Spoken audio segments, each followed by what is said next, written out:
Hi, welcome to M thoughts. இன்றைக்கி நம்ம என்ன பார்க்க போகிறோம் அப்படின்னா, டிராகன் படத்தோட ஸ்டோரி எக்ஸ்ப்ளனேஷன் தான். இந்த படத்தை ஓமை கடவுளோட டேரக்டர் அஸ்வத் மாரிமுத்து தான் டேரக்ட் பண்ணியிருக்காரு. அண்ட் லவ் டுடே, அதுக்கப்புறம் கோமாளின்னு பல ஹிட் படங்களை கொடுத்த பிரதீப் குமார் தான் ஃபீமேல் லீடாக அனுபமாவும் கையெடுவும் பண்ணியிருக்காங்க. ஸோ அது மட்டும் இல்லாமல் யூடியூப் ஃபேமான விஜய் சித்து அண்ட் அர்ஷத் கான், அதுக்கப்புறம் கேஎஸ் ரவிக்குமார், கௌதம் வாசுதேவ் மேனன், இந்த படத்தோட நிறைய பேர் ஆரம்பிக்குதுன்னா ஒரு ஸ்கூல்லேருந்து ஆரம்பிக்குது. ஸ்கூலில் ஒரு பையனுக்கு நல்லா படித்ததுக்காக கோல்டு மெடல் கொடுக்குறாங்க. ஸோ அது யாருன்னா நம்ம ஹீரோ தான். ஸோ அவனோட பேர் இந்த படத்தில் ராகவன் அப்படின்னு சொல்லி வச்சுருக்காங்க. ஸோ அவன் கோல்டு மெடல் வாங்கிட்டு நேராக அவன் கேர்ள் ஃப்ரெண்டை பார்க்க போகிறான். கேர்ள் ஃப்ரெண்டை பார்த்து, ஸோ இதுமாதிரி நான் கோல்டு மெடல்லாம் வாங்கிட்டேன், எனக்கு வந்து நல்ல ஃப்யூச்சர் இருக்குது, நல்லா செட்டில் ஆகிடுவேன், நான் உன்னை தான் லவ் பண்ணுறேன் அப்படின்னு சொல்லி அவன் கேர்ள் ஃப்ரெண்டை பார்த்து சொல்லுவான். பட் ஆனால் அந்த கேர்ள் ஃப்ரெண்ட் என்ன பண்ணுவாங்க அப்படின்னா, எனக்கு வந்து உன்ன மாதிரி நல்ல பையனை பிடிக்காது, எனக்கு பேட் பாய்ஸை தான் பிடிக்கும் அப்படின்னு சொல்லி அந்த பையனை ரிஜெக்ட் பண்ணிடுவாங்க. ரிஜெக்ட் பண்ணதுனால நம்ம ஹீரோ என்ன பண்ணுறாருன்னா, வெப்சாயி அவர் ஃப்ரெண்டை அன்புவை பார்க்க போகிறாரு. அன்பு யாருன்னா விஜய் சித்து தான்.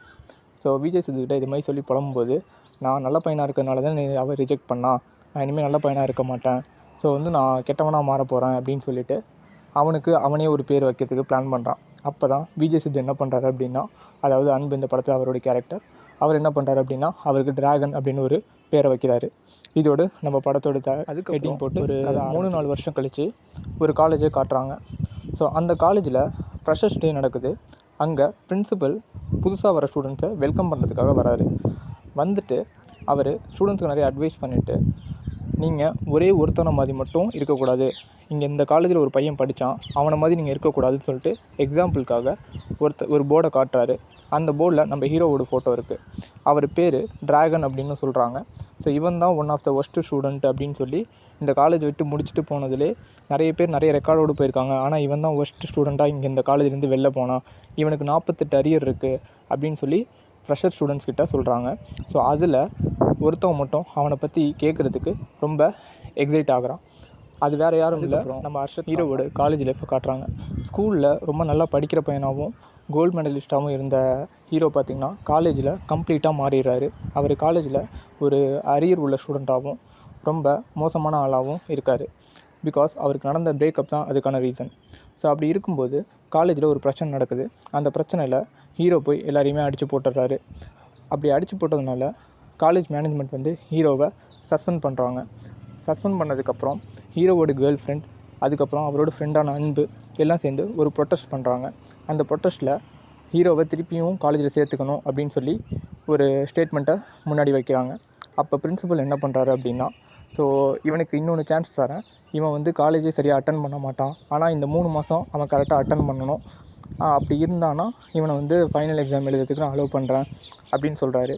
பட் ஆனால் ஹீரோ, இப்படியெல்லாம் என்னால் இருக்க முடியாது, நான் வந்து எப்போதும் போல தான் இருப்பேன், எனக்கு இந்த டிகிரியே வேண்டாம் அப்படின்னு சொல்லிவிட்டு அவர் அந்த சான்ஸை வேண்டாம்னு சொல்லிட்டு திடீர்னு கையை தூக்கி, இந்த பையன் இப்போ என்ன பண்ணிகிட்ருக்காங்க, காலேஜ் விட்டு போனதுக்கப்புறம் என்ன பண்ணிகிட்ருக்காங்க அப்படின்னு சொல்லிட்டு பிரின்சிபல்கிட்ட கேட்குறான். அதுக்கு பிரின்சிபல் என்னன்னா, இவன் என்ன பண்ணுறான்னு பார்க்குறது தான் என் வேலையா அப்படின்னு சொல்லிட்டு கோவமாக போயிடுறாரு. போனதுக்கப்புறம் தான் நம்ம ஹீரோவை மறுபடியும் காட்டுறாங்க. ஸோ ஹீரோ என்ன பண்ணுறாரு அப்படின்னா, வீட்டிலேருந்து ஆஃபீஸ்க்கு கிளம்பிட்டுருக்காரு. ஸோ ஐடி கார்டெலாம் மாட்டிட்டு, ஷர்ட்டெல்லாம் டக்கிங் பண்ணிவிட்டு, ஷூ மாட்டிட்டு ஆஃபீஸ் போகிற மாதிரியே போகிறாரு. பட் ஆனால் அவர் ஆஃபீஸ் போகல. அதுக்கு பதிலாக அவர் ஃப்ரெண்ட்ஸ் ரூமுக்கு போயிடுவார். ஃப்ரெண்ட்ஸ் ரூமில் போயிட்டு வேலை பார்க்குற மாதிரி வீட்டில் காமிச்சிட்ருப்பார். ஸோ பிகாஸ் அவருக்கு அரியர் இருக்கிறதுனால அவருக்கு எந்த கம்பெனிலையும் வேலை கிடச்சிருக்காது. சம்பளம் வீட்டில் ஒரு 18,000 கொடுப்பாரு. அது எப்படி கொடுப்பாரு அப்படின்னா, அவங்க ஃப்ரெண்ட்ஸ்லேருந்து வாங்கி வீட்டில் கொடுத்துட்டு, அதை வேறு ஏதாவது காரணம் சொல்லி வீட்டிலேருந்து வாங்கிட்டு திருப்பியும் ஃப்ரெண்ட்ஸுக்கிட்டே கொடுத்துருவார். இப்படி தான் அவர் 2 வருஷமாக பண்ணிகிட்ருக்காரு. வீட்டில் இருக்கும்போது இந்த கதையில் ஒரு நாள் அவங்க கேர்ள் ஃப்ரெண்ட் வந்து அவங்களுக்கு கால் பண்ணுறாங்க. கால் பண்ணி ஈவினிங் மீட் பண்ணணும் அப்படின்னு சொல்கிறாங்க. ஸோ ஈவினிங் வந்து பிரதீப்பும் போகிறாரு. போய் என்ன பண்ணுறாங்க அப்படின்னா, ஹீரோயினி ஒரு விஷயம் சொல்கிறாரு. அது ரொம்ப பிரதீப்க்கு ஷாக்கிங்காக இருக்குது. ஸோ நீ வேலைக்கு போகாமல் இருக்க, எங்கள் வீட்டில் வந்து வேறு ஒரு மாப்பிள்ளை பார்த்துருக்காங்க, நான் வந்து அவனை கல்யாணம் பண்ணிக்க போகிறேன் அப்படின்னு சொல்லி பிரேக்கப் பண்ணிடுறாங்க. பிரேக்கப் பண்ணதுனால ஹீரோ ரொம்ப வெக்ஸ் ஆகி பல நாள் தூங்காமல் இருந்து வண்டியில் போயிட்டுருக்கும்போது மயக்கம் வந்து ஆக்சிடெண்ட் ஆகிடுது. ஆக்சிடெண்ட் ஆன உடனே அவரை கொண்டு வந்து ஹாஸ்பிட்டலில் வைக்கிறாங்க. ஹாஸ்பிட்டலில் வச்சோடனே ஸ்னேகா தான் டாக்டராக வராங்க. டாக்டராக வந்து ஒரு விஷயத்த சொல்கிறாங்க, இந்த மாதிரி பிரேக்கப்னால உங்கள் லைஃப்பை தொலைச்சிடாதீங்க, ஸோ இந்த ஃபெயிலியரை வந்து சக்ஸஸாக மாற்றுறதுக்கு என்ன வழியோ அதை பாருங்கள், இந்த மாதிரி உனக்கு மயக்கம் வந்துச்சுன்னா 10 நிமிஷம் நீ கண்ணை மூடிட்டு ரெஸ்ட் எடுத்துகிட்டு அதுக்கப்புறம் எந்த வேலையாக இருந்தாலும் பாரு, உனக்கு அது கிளியர் ஆகிடும் அப்படின்னு சொல்கிறாங்க. ஸோ இது வந்து அவன் மைண்டுக்குள்ளே ஓடிக்கிட்டே இருக்குது. நைட்டு திடீர்னு எந்திரிச்சு சொல்கிறான், ஸோ இந்தமாதிரி எனக்கு 48 அரியர் இருக்குது, அந்த 48 அரியரை கிளியர் பண்ணுறதுக்கு எனக்கு டைம் இல்லை, ஆனால் வந்து நான் எப்படியாவது சக்ஸஸ்ஃபுல்லாக மாறணும், அதுக்கு நான் ஏதாவது ஒன்று பண்ணியே ஆகணும் அப்படின்னு சொல்லி ஃப்ரெண்ட்ஸுக்கிட்ட சொல்கிறாங்க. ஃப்ரெண்ட்ஸ் எல்லாம் கலாய்ச்சிட்டு 48 அரியர்லாம் எப்படி கிளியர் பண்ணுவேன், உனக்கு வந்து 1,20,000 சம்பளம்லாம் எப்படி கிடைக்கும் அப்படின்னு சொல்லலாம். ஏன் 1,20,000 சம்பளம் வேணும்னு சொல்கிறாருன்னா, அந்த பிரேக்கப் பண்ண பொண்ணு வந்து அவங்க பார்த்துருக்க மாப்பிள்ளை 1,20,000 சம்பளம் வாங்குகிற பையனாக இருப்பான். அதனால தான் வந்து அந்த பொண்ணு அவனை கல்யாணம் பண்ணிக்கிறேன்னு சொல்லிட்டு போகிற மாதிரி பேசியிருப்பாங்க. அதனால் நம்ம ஹீரோவும் அவனை விட சம்பளம் அதிகமாக நான் வாங்கி காட்டுறேன் அப்படின்னு சொல்லிட்டு 48 அரியர்லாம் கிளியர் பண்ணாமல் நான் எப்படியாவது வந்து ஒரு 1,21,000 சம்பளம் வாங்குகிற ஒரு வேலைக்கு நான் போயே ஆகணும் அப்படின்னு சொல்லி ரொம்ப ஸ்ட்ராங்காக இருக்கார். அப்படி யோசிச்சுட்டே இருக்கும்போது அப்போ தான் வந்து நம்ம டிராகனுக்கு ஒரு இன்ட்ரோ கிடைக்கிது. அவர் வேறு யாரும் இல்லை, நம்ம அஸ்வத் மாரிமுத்து இந்த படத்தில் ஒரு கேமியோ ரோலில் வராரு. அவர் வந்து என்ன பண்ணுறாரு அப்படின்னா, கிரிக்கெட் விளாட்றப்போ ஒரு ஃப்ரெண்ட்ஸ் கேங் ஃபார்ம் ஆகுது. ஒரு நாள் அந்த ஃப்ரெண்ட்ஸ் கேங் எல்லாத்தையுமே அவர் வீட்டுக்கு பார்ட்டிக்கு கூப்பிட்றாரு. அப்போது அவங்க வீட்டுக்கு போனவுடனே ஸோ அவர் ரொம்ப லக்ஸுரியஸான லைஃப்பை வாழ்ந்துட்டுருப்பார். அப்போ பிரதீப் மட்டும் சோகமாக போய் ஒரு ஓரமாக நின்றுட்டுருப்பார். அப்போ அஸ்வத் போய் என்ன பிரச்சனை, ஏன் இப்படி நீ இருக்க அப்படின்னு சொல்லி கேட்கும்போது இது மாதிரி பிரேக்கப் ஆகிடுச்சு அப்படிங்கிற காரணத்தையும் சொல்கிறாரு. ஸோ அது என்ன ரீசன் அப்படின்னா, எனக்கு 48 அரியர் இருக்கிறதுனால என்னால் வேலைக்கு எங்கேயும் போக முடியல, ஸோ அதனால் வந்து அந்த பொண்ணு என்னை பிரேக்கப் பண்ணிட்டு போயிட்டா. ஸோ அது மட்டும் இல்லாமல் அவனோட பாய் ஃப்ரெண்ட் பார்த்திங்கன்னா ஸோ 1,20,000 சம்பளம் வாங்குகிறாங்க. ஸோ எனக்கும் வந்து அது மாதிரி சக்ஸஸ்ஃபுல்லாக ஆகணும், பட் ஆனால் அந்த அரியர்லாம் கிளியர் பண்ணக்கூடாது, கிளியர் பண்ணாமே நான் அதுமாதிரி ஆகணும், அதுக்கு என்ன வழி இருக்குது அப்படின்னு சொல்லி கேட்கும்போது அவர் ஒரு ஐடியா கொடுக்குறாரு. ஸோ எனக்கும் வந்து ஒரு 35 அரியர் இருந்துச்சு, நான் வந்து ஒரு கன்சல்டன்சி போனேன், அங்கே போயிட்டு ஃபேக் டாக்குமெண்ட் வாங்கி அதுக்கப்புறம் தான் ஒரு வேலையில் ஜாயின் பண்ணேன், அதுக்கப்புறம் தான் என் லைஃப் மாறுனுச்சு அப்படின்னு சொல்கிறாரு. அப்போது நம்ம டிராகனுக்கும் ஒரு ஐடியா கிடைக்கிது. ஸோ இதே மெத்தடை நம்ம ஃபாலோ பண்ணால் என்ன அப்படின்னு சொல்லிட்டு அந்த கன்சல்டன்சியோட நம்பரை வாங்கிட்டு அவரும் அந்த கன்சல்டன்சியை போய் பார்க்குறாரு. பார்க்குறப்ப இத்தனை அரியர்ஸ் வச்சுருக்க யார் நீ அப்படின்னு சொல்லி அவரே ஷாக்கிங்காக கேட்குறாங்க. கேட்டதுக்கப்புறம் இந்த அரியர்ஸ் எல்லாம் வந்து கிளியர் பண்ணி உனக்கு டிகிரி ஃபேக் டிகிரி ரெடி பண்ணணும் அப்படின்னா அதோட ப்ராசஸ் பார்த்திங்கன்னா ரொம்ப பெருசு, ஸோ அதுக்கு என்ன பண்ணணும் அப்படின்னா 10 லட்ச ரூபா செலவாகும், நீ அந்த பணத்தை கொடு அப்படின்னு சொல்லி கேட்குறாங்க. ஸோ அதுக்கு ஹீரோ என்ன பண்ணுறாரு அப்படின்னா, வீட்டில் போயிட்டு அவங்க அப்பா அம்மா கிட்ட ஒரு சில பல காரணங்கள்லாம் சொல்லி பொய் சொல்லி 10 லட்ச ரூபா வீட்டை அடமானம் வச்சு கொடுக்குறாங்க. ஸோ அதை வந்து கன்சல்டன்சியில் கொடுத்து ஃபேக் டிகிரியும் வாங்கிடுறாங்க. வாங்கிட்டு ஒரு இன்டர்வியூவும் ஃபேக்காக அட்டன் பண்ணி அதில் செலக்டும் ஆகிடுறாங்க. அந்த கம்பெனியோட பாஸ் யார் அப்படின்னு பார்த்தீங்கன்னா நம்ம கௌதம்லாம் ப்ராக்ஸி வச்சு க்ராக் பண்ணி ஜாப்லேயும் ஜாயின் பண்ணிடுவாங்க. ஜாப்பில் ஜாயின் பண்ணதுக்கப்புறம் என்ன தான் வந்து ஃபேக் டிகிரி வச்சு வாங்கியிருந்தாலும் உண்மையாகவே வந்து டிராகன் நிறைய படித்து அந்த இடத்துல படித்து ஒர்க்கெல்லாம் நிறைய பார்த்து சீக்கிரமாகவே ப்ரொமோஷன் வாங்கி நல்ல பிளேஸுக்கே போயிடுவார். போனதுக்கப்புறம் அவர் லைஃப் ஸ்டைலே மாற்றுறதுக்கப்புறம் என்ன பண்ணுறாங்க அப்படின்னா, அவருக்கு கல்யாணம் பண்ணணும்னு முடிவு பண்ணுறாங்க அவங்க வீட்டில். ஸோ அதனால் ஒரு பொண்ணை போய் பார்க்குறாங்க. அந்த பொண்ணு யாருன்னா நம்மளோட செகண்ட் ஹீரோயினி கையடு தான். ஸோ அந்த பொண்ணுக்கும் பிரதீப்புக்கும் பிடிச்சி போயிடுது, கல்யாணம் வரையும் ஃபிக்ஸ் பண்ணி முடிஞ்சிடுது. இப்படி போயிட்டுருக்கும்போது தான் டிராகன் பிரச்சனை ஆரம்பிக்குது. யூஎஸ் போகிற சான்ஸ் கிடச்சிருக்கும். அதனால் கம்பெனியில் உள்ளவங்க எல்லாம் விஷ் பண்ணிகிட்டு இருக்கும்போது அவர் முதுகில் ஒரு கை வந்து படுது. ஸோ யாருன்னு சொல்லி டக்குன்னு திரும்பி பார்க்கும்போது டிராகனுக்கு ஒரு பெரிய ஷாக். அது யாருன்னா அவரோட பிரின்சிபல் தான். ஏன் ஷாக் ஆகிறார் அப்படின்னா, அவர் 48 அரியர் வச்சுருக்காரு, ஸோ அவர் டிகிரியே முடிக்கலை. இப்படி இருக்கும்போது இவருக்கு வந்து எப்படி அந்த வேலை கிடச்சிது அப்படிங்கிற ஷாக்கோட மிஷ்கின் வந்து அவரை பார்க்குறாரு. அது எப்படி அப்படின்னா, அவங்க 2 பேரும் காரில் போயிட்டுருக்கப்ப இவர் வந்து மிஷ்கின் பார்த்திங்கன்னா ஒரு காரில் போயிட்டுருப்பார், பிரதீப் ஒரு காரில் போயிட்டுருப்பாங்க. 2 பேரும் ஆப்போசிட்டில் இருப்பாங்க. ஸோ அப்போ ஒரு மிஷ்கினுக்கு ஒரு ஃபோன் கால் வந்து, இந்த மேட்ரிமோனி ப்ரொஃபைல் எனக்கு ரொம்ப பிடிச்சிருக்கு, அந்த பையனை தான் கல்யாணம் பண்ணணும், அந்த பையனை பாருங்கள் அப்படின்னு சொல்லி மிஷ்கினோட பொண்ணு சொல்கிறா. அது யார் அப்படின்னு சொல்லிட்டு ஓப்பன் பண்ணி ஃபோனில் பார்க்கும்போது அது வந்து நம்ம டிராகனாக இருக்கார். இவன் தான் 48 அரியர் வச்சவனாச்சு, இவன் எப்படி வந்து பாஸ் ஆனா, இவன் எப்படி வந்து வேலைக்கு போயிருப்பாங்கிற டவுட் வருது. டவுட் வந்துட்டு திரும்பி பார்க்கும்போது ஆப்போசிட் காரில் அந்த டிராகன் நிற்கிறாரு. ஸோ அவரை ஃபாலோ பண்ணி வந்திருப்பாங்க. வந்திருக்கப்போ தான் இவர் யூஎஸ் போகிற ஆஃபீஸ் மேட்ஸ் எல்லாம் இவருக்கு கங்க்ராச்சுலேஷன் சொல்லிட்டு இருக்கும்போது மிஷ்கின் வந்து அவர் ஷோல்டரில் கை வைக்கிறாங்க. ஸோ அப்போ மீட்டிங் ரூமுக்கு போய் பிரதீப்பும் மிஷ்கினும் பேசுகிறாங்க. என்ன பேசுகிறாங்க அப்படின்னா, நீ வந்து காலேஜில் அரியரே முடிக்காமல் ஃபேக் டாக்குமெண்ட் வச்சு நீங்கள் உள்ளே வந்திருக்க, இதை வந்து நான் சொல்லிவிடுவேன் உங்கள் பேரண்ட்ஸு, அதுக்கப்புறம் உன் மாமனார் வீடு, உன்னோட ஆஃபீஸ் எம்டி அப்படின்னு சொல்லி எல்லார்ட்டையுமே சொல்லி உன் லைஃபே காலி பண்ணிவிடுவேன். பட் ஆனால் நான் அப்படி பண்ண மாட்டேன், உனக்கு ஒரு சான்ஸ் கொடுக்குறேன் அது என்ன சான்ஸ் அப்படின்னா, நீ வச்ச 48 அரியரையுமே 3 மாதம் இருந்து படித்து கிளியர் பண்ணி வா. அப்போ வந்து நான் யார்கிட்டையுமே அதை நான் சொல்ல மாட்டேன் அப்படின்னு சொல்லுவார். பிரின்சிபல் கொடுத்த 3 மாதம் சான்ஸை பிரதீப் வேண்டான்னு சொல்லிட்டு திமிரா போயிருப்பார். அதுக்காக பழி வாங்கிறதுக்காக மறுபடியும் மிஷ்கின் வந்து ட்ராகனை காலேஜ் வர வைக்கிறதுக்கு பிளான் பண்ணுறாரு. ஸோ வேறு வழியே இல்லாமல் ட்ராகனும் அதுக்காக ஒத்துட்டு மறுபடியும் காலேஜுக்கு போகிறாரு. காலேஜ் போய் படிச்சுட்டு இருக்கும்போது அவருக்கு மிகப்பெரிய ஷாக் ஒன்று இருக்குது. அங்கே ட்ராகன்னு சொல்லிட்டு இன்னொன்று ஒரு பேரை டேபிளில் பார்க்குறாரு. அவருக்கு ஒரு டவுட்டு, நான் தான் காலேஜுக்கே வரதில்லையே, இங்கே யார் வந்து ட்ராகன்னு ஒரு பேரை போட்டு வச்சுருக்கா அப்படின்னு சொல்லி பார்க்கும்போது அதுக்கு பக்கத்தில் குட்டின்னு போட்டிருந்தது. குட்டி ட்ராகன் அப்படிங்கிற ஒரு மீனிங் இருந்துச்சு. இது யார் அந்த குட்டி ட்ராகன் அப்படின்னு பார்த்தா அது வேறு யாரும் இல்லை, அர்ஷத் கான் தான். அர்ஷத் கான் அவரோட கதையை கேட்டு இன்ஸ்பயர் ஆகி அவர் மாதிரியே ஆகணும்னு சொல்லிட்டு அவனையும் வந்து குட்டி ட்ராகன் சின்ன பசங்க கூட வந்து படிக்கிறதே சுத்தமாக பிடிக்காது. இன்னொன்று 48 அரியரையுமே கிளியர் பண்ணணுங்கிற ரொம்ப டென்ஷனாகவே இருப்பார். ஸோ அப்படி இப்படின்னு ரீசனை சொல்லிவிட்டு காலேஜு வீடு அப்படின்னு சொல்லி எல்லா இடத்துலையுமே போய் சொல்லிவிட்டு நான் மும்பை போகிறேன் அப்படின்னு சொல்லிட்டு வந்து காலேஜில் மறுபடியும் அந்த 48 அரியரையும் கிளியர் பண்ணுறதுக்காக 3 மாதம் கிளாஸ் அட்டன் பண்ணுறதுக்காக வந்துடுவார். வந்து ரொம்பவே கஷ்டப்பட்டுட்ருப்பார்.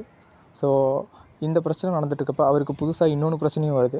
அது யாருன்னா, அதாவது ஃபஸ்ட்டு பிரேக்கப் ஆன அவரோட எக்ஸ் பார்த்திங்கன்னா இந்த காலேஜுக்கு ப்ரொஃபஸராக திருப்பி ரீஎன்ட்ரி கொடுப்பாங்க. இந்த ஒரு ப்ராப்ளத்தில் நம்ம ஹீரோ மாட்டிகிட்டு இருக்கும்போது ஹீரோயினை பார்த்ததும் ரொம்ப கடுப்பாயிடுவார். ஸோ பிரின்சிபல்கிட்ட போயிட்டு, என்ன சார் ஏன் எக்ஸே ஏன் வந்து திருப்பியும் வந்து எனக்கு கிளாஸ் எடுக்கிறதுக்காக அனுப்பி விட்றீங்க, இதெல்லாம் தெரிஞ்சே நீங்கள் பண்ணுறீங்களா அப்படின்னு சொல்லும்போது, என்னால் இந்த காலேஜில் இருக்க முடியாது, நீங்கள் என்ன வேணால் பண்ணிக்கோங்க, நானே போய் எல்லா உண்மையும் சொல்லிடுறேன்னு சொல்லிவிட்டு போய் அவங்க மாமனார் அவங்க எல்லாத்தையுமே சொல்கிறதுக்கு போகிறப்ப அவரோட ஃப்ரெண்டான விஜய் சித்துதிரின்னு அவருக்கு ஃபோன் அடித்து நியூஸில் வந்து ஒரு பெரிய பிரச்சனை ஆகிட்டுருக்கு, என்னென்னு பாரு அப்படின்னு சொல்லி பார்க்கும்போது நம்ம அஸ்வத் மாரிமுத்து இடையில வந்து கன்சல்டன்சி மூலயமா போய் ஃபேக் டாக்குமெண்ட் வாங்கணும்னு சொல்லியிருப்பார்ல, அவர் பார்த்திங்கன்னா போலீஸில்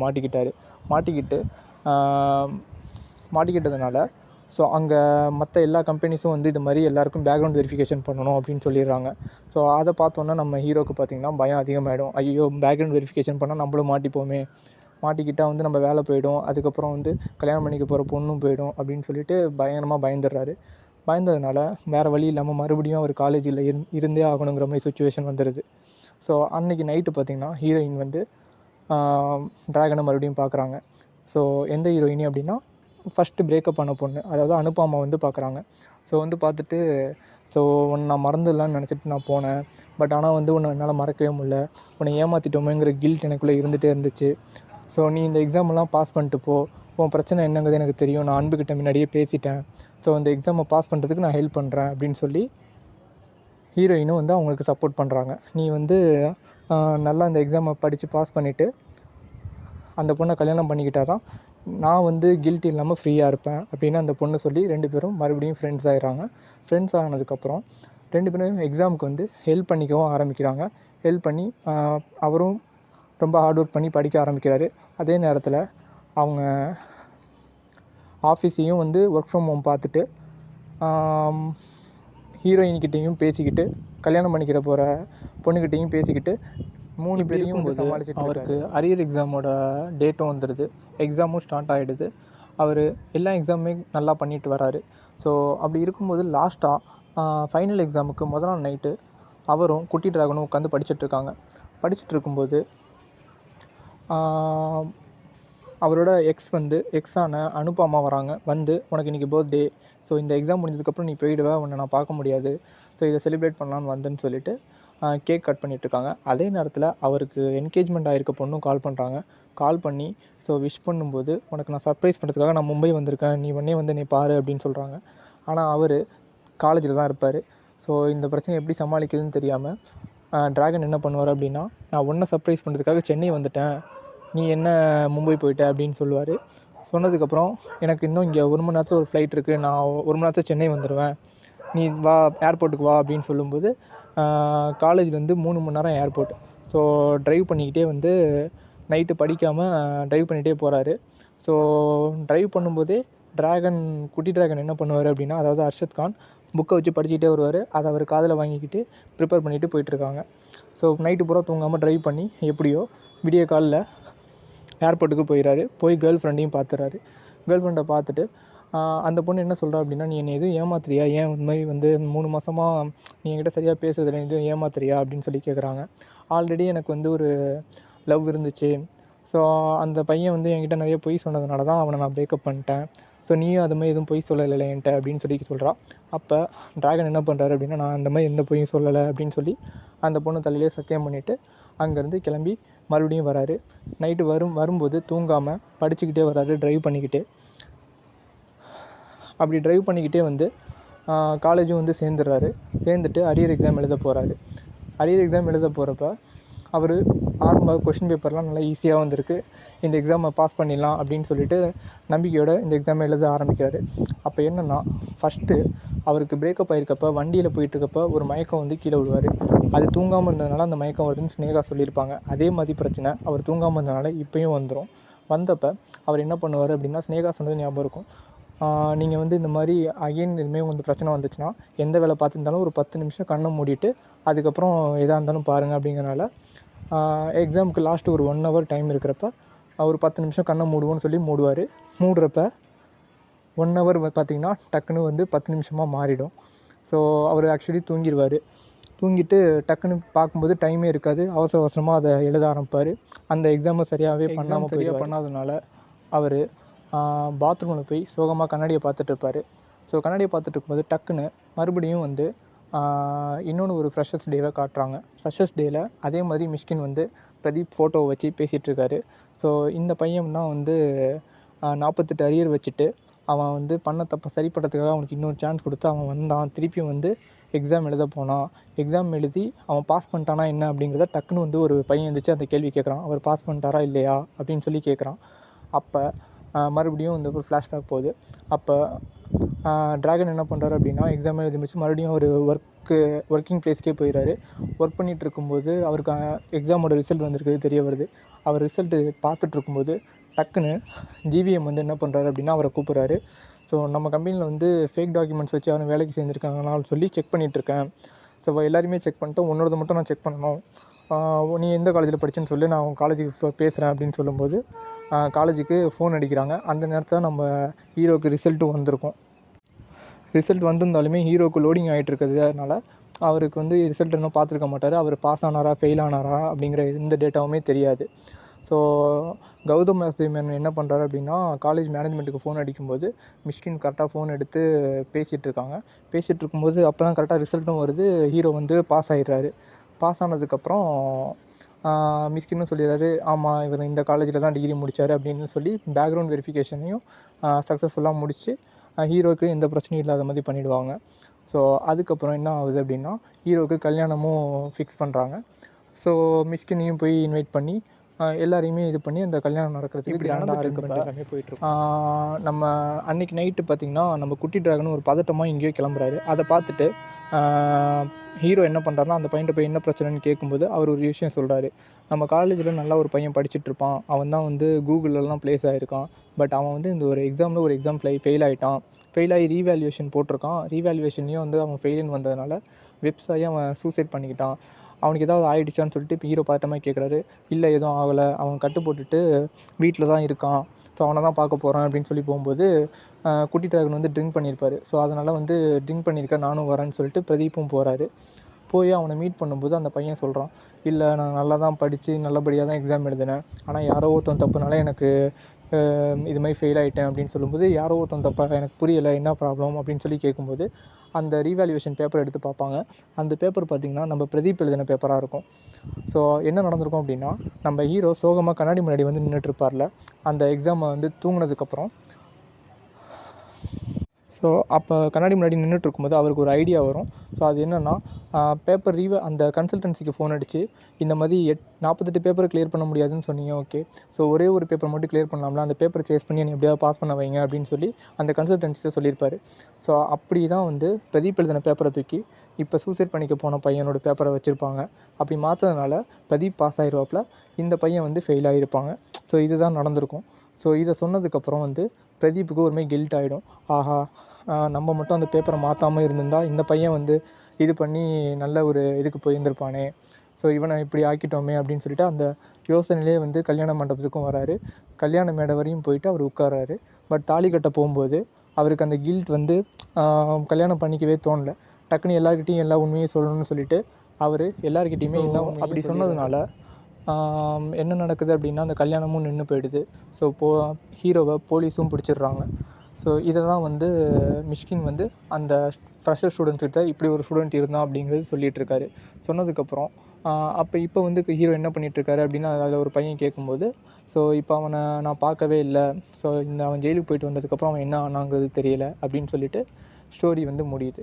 ஸோ இதுக்கப்புறம் என்ன நடக்குது அப்படின்னா, மிஷ்கின் ஒரு நாள் அவர் வீட்டில் உட்காந்துருக்காரு. வீட்டில் உட்காந்துருக்கும்போது திடீர்னு ஒரு ஃபுட் டெலிவரி வருது. ஸோ அந்த ஃபுட் டெலிவரி பண்ண வந்தது யார் அப்படின்னு பார்த்தீங்கன்னா நம்ம ஹீரோ தான். ஹீரோவை பார்த்தோன்னா அவருக்கு பெரிய ஷாக் ஆகிடுது. ஒரு 3 லட்ச ரூபா சம்பளம் வாங்கிட்டு இருந்த ஒரு ஆள் பார்த்தீங்கன்னா ஃபுட் டெலிவரி பண்ண வந்திருக்கானே அப்படின்னு சொல்லிட்டு. அப்போ அவனை பார்த்து நீ எப்புட்றா இருக்க, ஓகேவா அப்படின்னு சொல்லி கேட்கும்போது அப்போ தான் ஹீரோ சொல்லுவார், இல்லை சார், நான் வந்து அந்த தப்பெல்லாம் மறைச்சிருந்து பண்ணியிருந்தேன் அப்படின்னா, எல்லாமே பண்ணியிருந்தேன்னா நான் லைஃப்பில் சக்ஸஸ்ஃபுல்லாக இருந்திருப்பேன். பட் ஆனால் அந்த லைஃப் ஃபுல்லாக வந்து ஒரு நல்ல பையனோட வாழ்க்கையை கெடுத்துட்டோமேங்கிற கில்ட் எனக்கு இருந்துக்கிட்டே இருக்கும். இப்போ வந்து நான் நிம்மதியாக இருக்கேன்.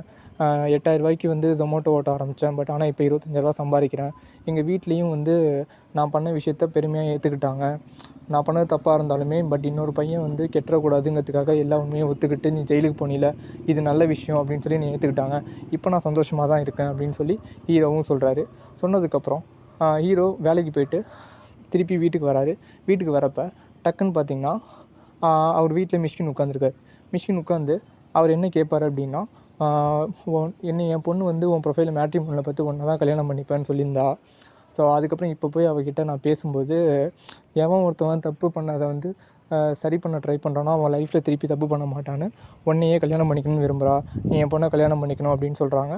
ஸோ என் பொண்ணை ஒரு தடவை பாரு அப்படின்னு சொல்லும்போது யார் வராங்க அப்படின்னா இவானா வராங்க. லவ் டுடே நடிச்சிருந்த இவானா திருப்பி வராங்க. வந்துட்டு 2 பேரும் பார்த்துட்டு மேரேஜ் ஃபிக்ஸ் ஆகுது. இதோட இந்த படத்தை வந்து முடிக்கிறாங்க. இது வழக்கமான பிரதீப் படம் எப்படி இருக்குமோ அதே மாதிரி தான் இருந்துச்சு. கடைசியில் படம் ஜாலியாக போயிட்டுருக்கும்போது கடைசி சீன் மட்டும் பார்த்திங்கன்னா ஒரு சென்டிமெண்டலாக மூவ் பண்ணிட்டாங்க. படம் ரொம்பவே நல்லா இருந்துச்சு. ஸோ இந்த மாதிரி மூவிஸோட ரிவ்யூவை அப்போ தெரிஞ்சுக்கணும் அப்படிங்கிறதுக்காக எம்தாட் சேனலை சப்ஸ்கிரைப் பண்ணுங்கள். ஸோ ஷேர் பண்ணுங்கள். தேங்க்யூ.